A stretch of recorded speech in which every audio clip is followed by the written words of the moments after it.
Yo, what's up mga par? Kumusta?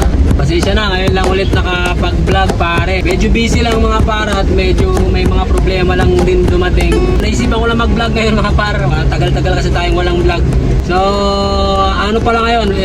Monday, May 12, 2025. Botohan ngayon mga pare. Hindi ako nagboboto dito sa may Cebu pare. Naka-register kasi ako sa amin. Sa mga di nakakaalam mga pare, taga Pampanga kasi ako talaga. So si Mrs. ano siya ngayon, nag-serve sa botohan dun sa may Linaw. So maaga siyang umalis kanina, mga alas 3 ng madaling araw. So expect na yun, mga uuwi na yun, mga gabi na. Speaking of Pampanga pala mga par, magbabakasyon kami sa Pampanga kasama ang pamilya ko, kasama yung anak ko, yung asawa ko, kami tatlo. Bukas na agad mga paro, bukas na. So matagal na kami nakabook. Siguro mga 3 months ago nagbook na kami ni Mrs. Dapat may mga vlog pa akong na-post pare, kaso nagka-problema nga. Yun yung mamarapatin ikukwento ko muna mga para. Nakipamiesta kasi kami sa Pinamungahan. Ewan ko, nakalimutan ko, last week yata yun pare. Nakaplano yun pare, iba-vlog ko yun kasi nga yung last year fiesta sa Pinamungahan na-vlog ko yun pare. At pwede nyo panoorin dun sa Facebook page ko. So yun na nga, mag-vlog sana ako ng fiesta sa Pinamungahan pare, kaso nagka-problema. Tumawag yung kapatid ko sa Pampanga. So yun, disgrasya daw yung nanay ko. Bagok yung ulo pare. Birthday ng pamangkin ko kasi, nasa resort sila. Tapos yung hagdan, matarik. Medyo mahina na kasing tuhod niya. Tapos yun, nahulog. Dahil mahina ang tuhod, bumigay yung tuhod. Basag yung dito niya pare, mahaba, 2 tahe. Dinala sa ospital pare, tapos requestan ng CT scan yan. Pagka CT scan pare, may nakitang blood clot na maliit. Request ka agad ICU pare, hindi na ako matahimik. Siyempre bilang anak, hindi ka matatahimik. Alam niyo naman yun mga par, kayo na kahit kayo, di ba? Hindi na ako nakapag-vlog, so yung buong piyesta na yun pare, wala ako sa sarili, hindi ako makakausap ng maayos. Yun ang dahilan mga par, kaya di tayo nakapag-vlog ng piyesta sa Pinamungahan.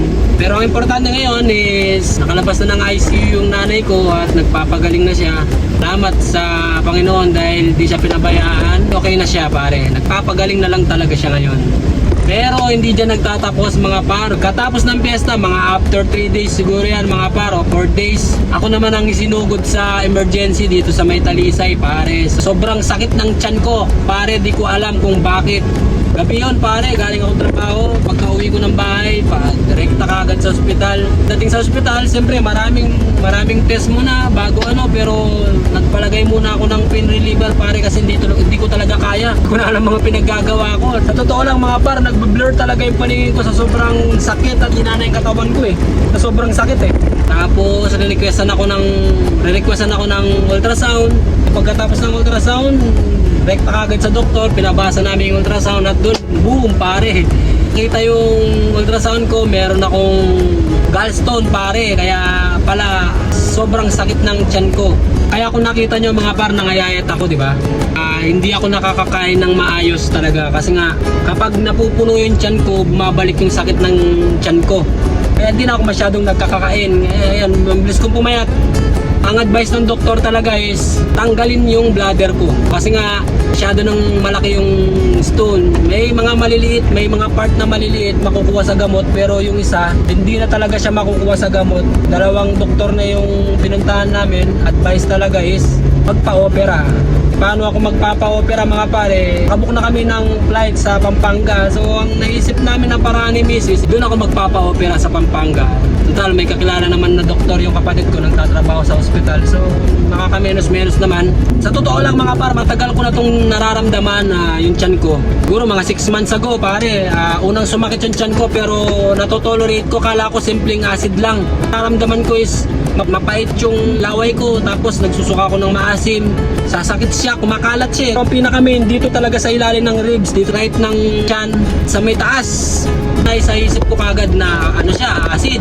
Pinalampas ko siya hanggang sa pasumpong-sumpong siya. Siguro mga after 1 month susumpong siya, sasakit. Pero kaya ko yung sakit. Nakita, kaya advice ko sa inyo mga par, kapag may mga nararamdaman na kayo na sa palagay nyong hindi normal, magpa-check up na kayo. Matagal na sinasabi sa akin ng misis ko to, ipa-check up na namin. Kaso natatakot ako. O yun, anong kinalabasan? Opera.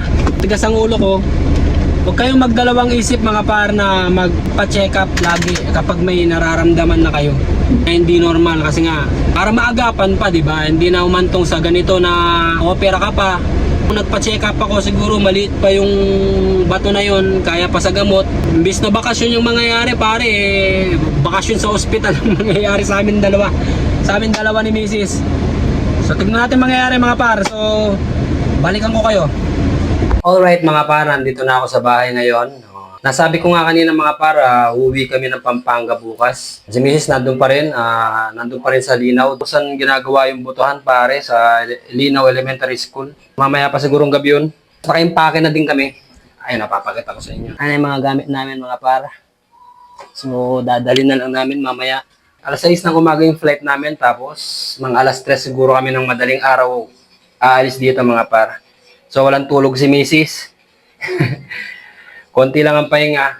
Pero okay lang yun, makakapagpahinga naman siguro siya pagdating namin sa Pampanga. Pagkatapos ng isang araw, pupunta na kami ng ospital para ipa-ultrasound ulit, para mapatingin ulit tong tiyan ko. Kailan pwedeng magpa-schedule para sa opera ko. Ito nga palang maiiwan dito na anak namin ni Mrs. na isa. Pakita ko sa inyo.